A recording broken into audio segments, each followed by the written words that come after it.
प्रिय विद्यार्थियों, नमस्कार। मैं डॉक्टर फरहीन सैयद, माध्यमिक शिक्षक, शासकीय हाई स्कूल पलसोड़ा, जिला उज्जैन, सामाजिक विज्ञान की आज की कक्षा में आपका स्वागत करती हूँ।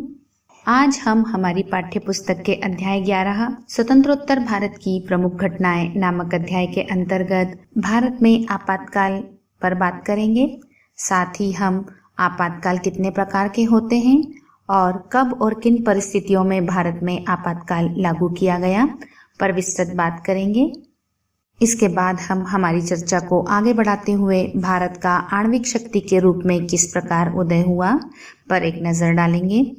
इस चर्चा के अंतर्गत हम यह जानने का प्रयास करेंगे कि भारत ने किस तरह शांतिपूर्ण एवं विकास कार्यों को ध्यान में रखते हुए अपनी परमाणु नीति को निर्धारित किया।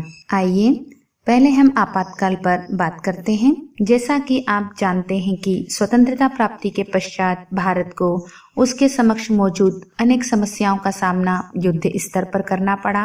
इसी बात को ध्यान में रखकर संविधान निर्माताओं ने केंद्र सरकार को ऐसी शक्तियां प्रदान की जिसमें वह संकट काल में उत्पन्न स्थितियों का सामना प्रभावशील तरीके से कर सके। देश की सुरक्षा, एकता तथा अखंडता को बनाए रखने के लिए भारत के संविधान में कुछ आपातकालीन प्रावधान किए गए हैं।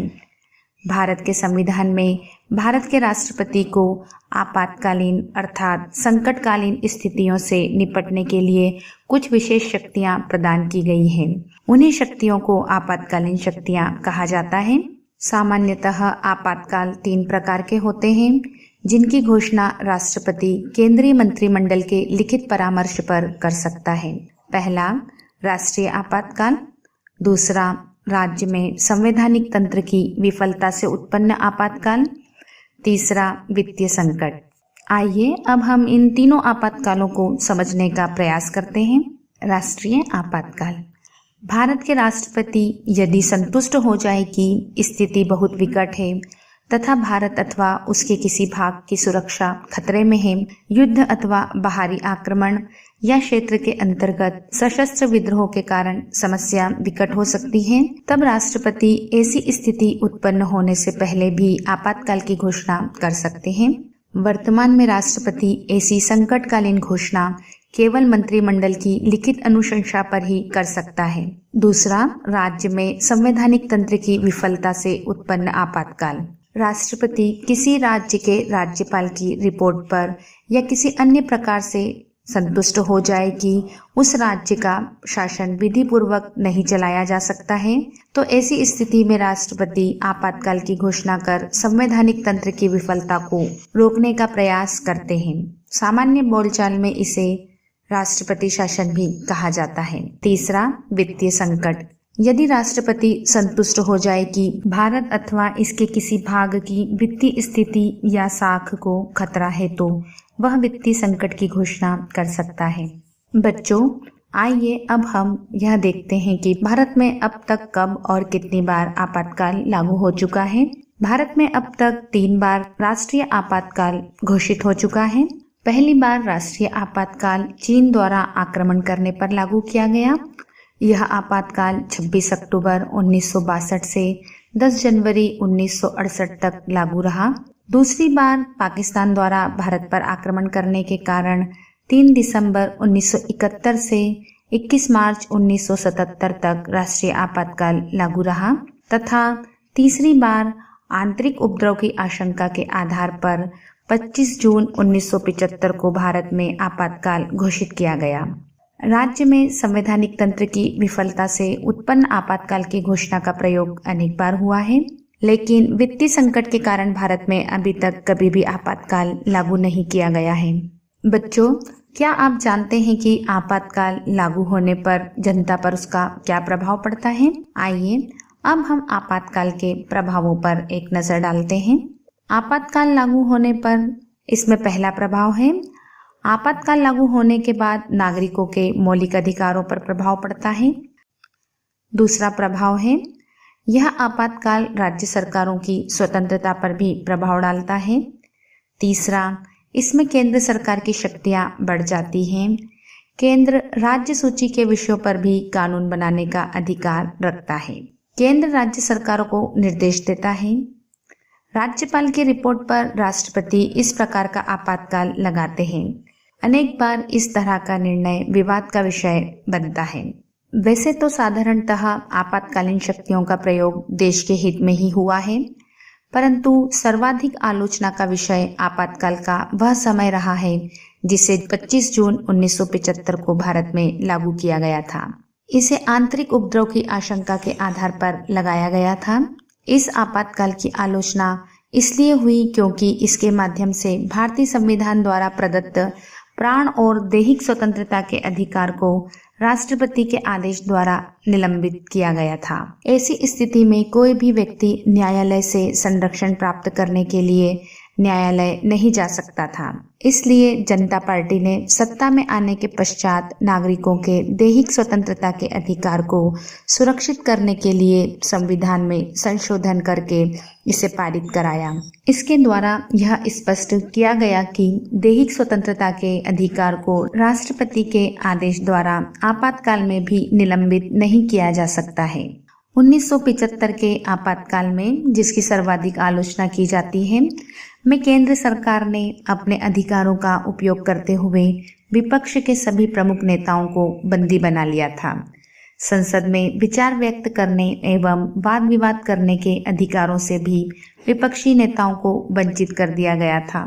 हजारों निर्दोष नागरिकों को भी जेलों में बंद कर दिया गया था, जिन पर सरकार को केवल संदेह मात्र था। राजनीतिक विश्लेषक मानते हैं कि तत्कालीन समय में आंतरिक उपद्रव जैसी कोई स्थिति नहीं थी, परंतु अनावश्यक रूप से यह आपातकाल लगाया गया था। आपातकाल पर चर्चा के पश्चात आइए अब हम देखते हैं कि स्वतंत्रता के पश्चात भारत का आणविक शक्ति के रूप में किस तरह उदय हुआ।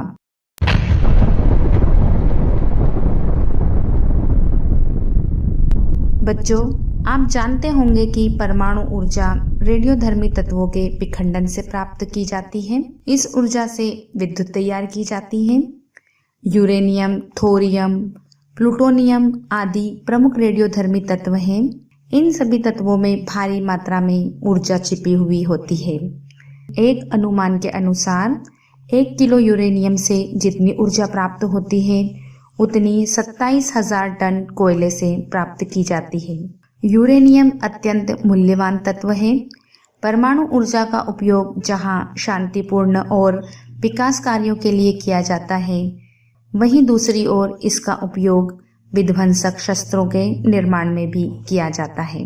भारत के परमाणु ऊर्जा एवं आंतरिक शोध कार्यक्रमों का कुशल निर्देशन डॉक्टर होमी भाभा और डॉक्टर विक्रम साराभाई राजा रमन्ना जैसे वैज्ञानिकों द्वारा किया गया है। भारत की परमाणु नीति पर उसके सामाजिक और आर्थिक आधारों का प्रभाव पड़ा है। स्वतंत्रता प्राप्ति के पश्चात से ही भारत परमाणु ऊर्जा के शांतिपूर्ण उपयोग की दिशा में प्रयासरत रहा है। परमाणु ऊर्जा अधिनियम 1948 एवं परमाणु ऊर्जा आयोग की स्थापना इस दिशा में प्रारंभिक कदम रहे। परमाणु ऊर्जा के विकास के क्षेत्र में टाटा संस्थान 1945 तथा भाभा परमाणु ऊर्जा केंद्र 1957 की स्थापना से परमाणु तकनीकी का विकास हुआ। 1956 में अप्सरा शोध रिएक्टर की स्थापना हुई और 1969 में तारापुर परमाणु शक्ति केंद्र की स्थापना के बाद यह भारत का पहला व्यावसायिक रिएक्टर केंद्र बना। भारत ने तारापुर महाराष्ट्र, कोटा राजस्थान, कल्पकम तमिलनाडु, नरोरा उत्तर प्रदेश, काकरापारा गुजरात एवं केगा कर्नाटक में परमाणु ऊर्जा केंद्र स्थापित किए हैं। 1980 तक भारत ने परमाणु क्षमता विकसित करने की तकनीक प्राप्त कर ली। परमाणु ईंधन के उत्खनन करने, उसे अलग करने, यूरेनियम में परिवर्तित करने, ईंधन बनाने, भारी पानी उत्पादन, रिएक्टर बनाने, ईंधन को सभी प्रक्रियाओं का विकास तथा कचरे के प्रबंध तक के सभी कार्यों में भारत क्षमता प्राप्त कर चुका है। शांतिपूर्ण उपयोगों के लिए परमाणु ऊर्जा वरदान स्वरूप है।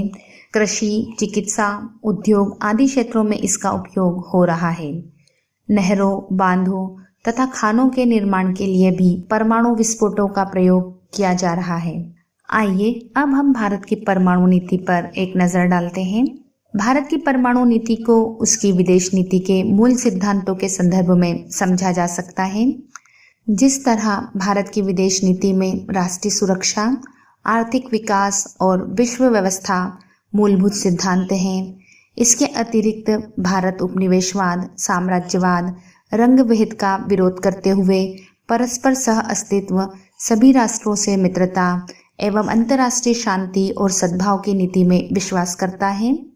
उसी तरह भारत की परमाणु नीति का लक्ष्य अपनी सुरक्षा एवं विकास को सुनिश्चित करना रहा है और साथ में यह भी ध्यान रखना है कि एक ऐसे विश्व की स्थापना हो जो सहयोग, सद्भाव और शांति पर आधारित हो।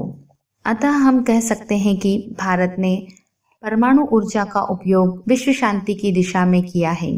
भारत के प्रधानमंत्री पंडित जवाहरलाल नेहरू परमाणु शक्ति का प्रयोग अंतर्राष्ट्रीयता के उत्तरदायित्वों एवं विश्व के उच्च आदर्शों के अनुरूप करना चाहते थे। उन्होंने परमाणु बम न बनाने का संकल्प अनेक अवसरों पर दोहराया।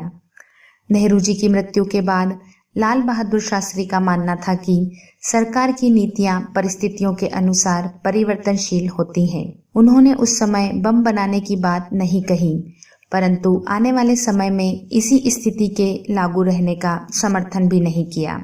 देश की रक्षा को अति महत्वपूर्ण विषय मानते हुए इंदिरा गांधी ने परमाणु नीति पर पुनर्विचार की बात कही।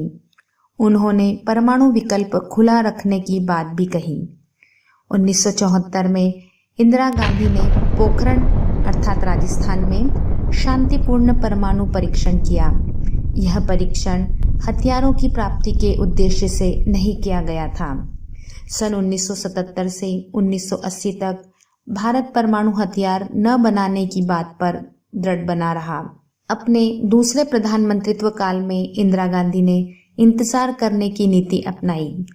1980 के दशक से प्रक्षेपास्त्रों के विकास के कारण भारत की परमाणु नीति में प्रमुख परिवर्तन दिखाई देने लगा। इस संदर्भ में 1983 में प्रारंभ किया गया एकीकृत निर्देशित प्रक्षेपास्त्र योजना अति महत्वपूर्ण है।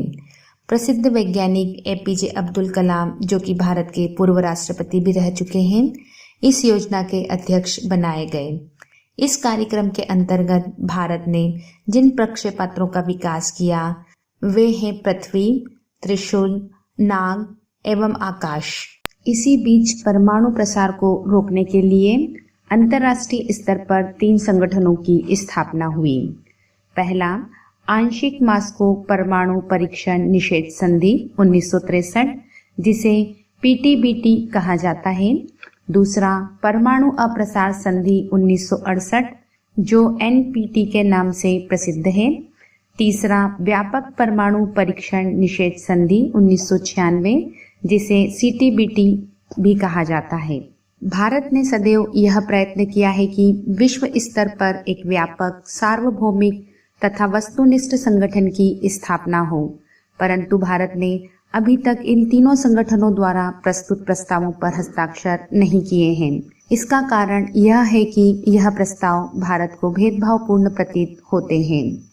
आइए अब हम भारत की परमाणु नीति के विकास पर नजर डालते हैं। 1990 के दशक से भारत की परमाणु नीति में एक नया मोड़ आया।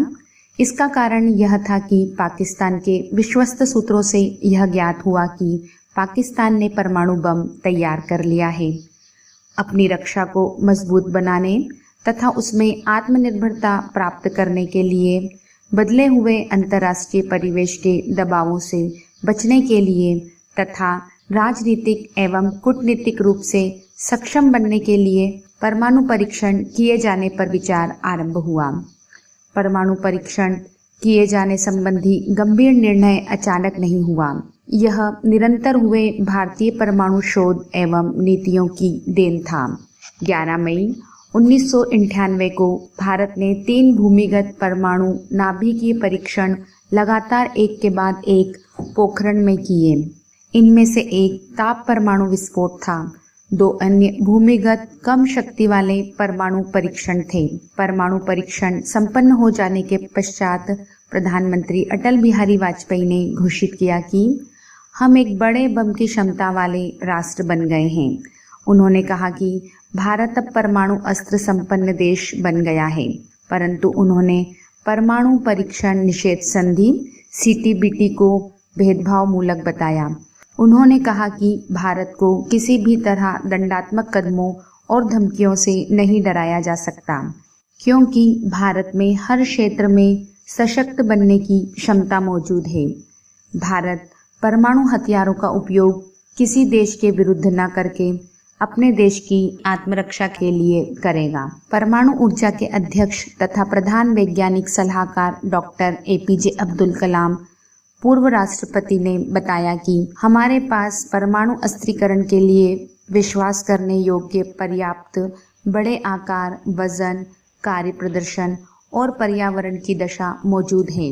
डॉक्टर कलाम ने पुष्टि की कि देशी तकनीक से विकसित पृथ्वी और अग्नि जमीन की सतह से सतह पर प्रहार करने वाले अस्त्र अब परमाणु हिस्सों पुर्जों को युद्ध विमानों से ले जा सकते हैं। भारत से पूर्व 5 देश अमेरिका, सोवियत रूस, ब्रिटेन, फ्रांस और चीन आणविक परीक्षण कर चुके थे।